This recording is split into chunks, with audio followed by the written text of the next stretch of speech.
இன்றைக்கி அனுமன் ஜெயந்தி அன்னைக்கு கண்டிப்பாக இந்த மந்திரத்தை நம்ம ஒரு 11 தடவையோ இல்லை 21 தடவையோ இல்லை ஒரு 108 தடவையோ நம்ம சொன்னோம் அப்படின்னு சொன்னால் உண்மையிலே ஹனுமாருடைய அந்த ஒரு பரிபூரண அனுகிரகம் நமக்கு கிடைக்கும். மேலே மந்திரம் லைன்ஸ் போட்டிருக்கேன், கீழே மீனிங்ஸ் போட்டிருக்கிறேன். ஸோ அந்த பொருளை படித்து பாருங்கள், அவ்வளோ அழகாக இருக்குது. எத்திர எத்திர ரகுநாத கீர்த்தனம் தத்ர தத்ர கிருதமஸ்த காஞ்சலிம் பாஷ்பவாரி பரிபூரணலோச்சனம் மாருதிம் நமத ராக்ஷசாந்தகம். யத்ர யத்ர ரகுநாத கீர்த்தனம் தத்ர தத்ர கிருதமஸ்த காஞ்சலிம் பாஷ்பவாரி பரிபூரணலோச்சனம் மாருதிம் நமத ராக்ஷசாந்தகம்.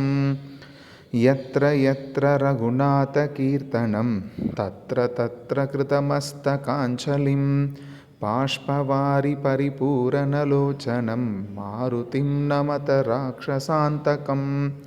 யத்ர யத்ர ரகுநாத கீர்த்தனம் தத்ர தத்ர கிருதமஸ்த காஞ்சலிம் பாஷ்பவாரி பரிபூரணலோச்சனம் மாருதிம் நமத ராக்ஷசாந்தகம்.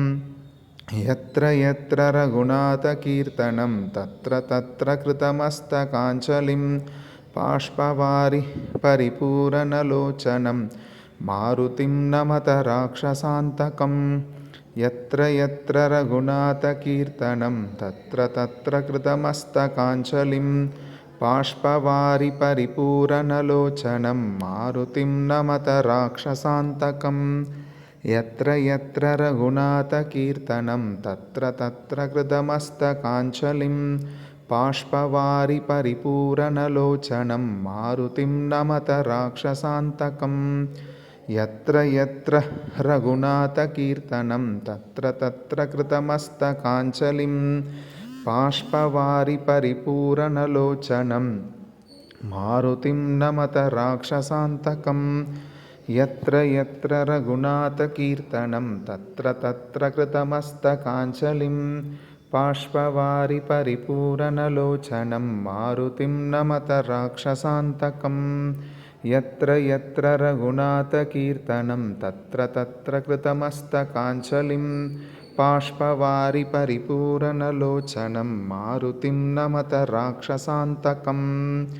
யத்ர யத்ர ரகுநாத கீர்த்தனம் தத்ர தத்ர கிருதமஸ்த காஞ்சலிம் பாஷ்பவாரி பரிபூரணலோச்சனம் மாருதிம் நமத ராக்ஷசாந்தகம்.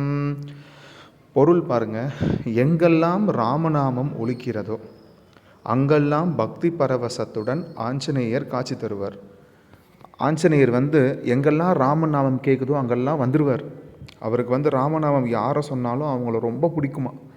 அவங்களுக்காக அவர் என்னன்னாலும் அனுகிரகம் பண்ணுவார், அருள் பண்ணுவார். அவங்க குடும்பத்தையே நல்லா செல்வ கடாட்சமாக வச்சுப்பார், மன நிம்மதி தருவார், எல்லாமே தருவார்.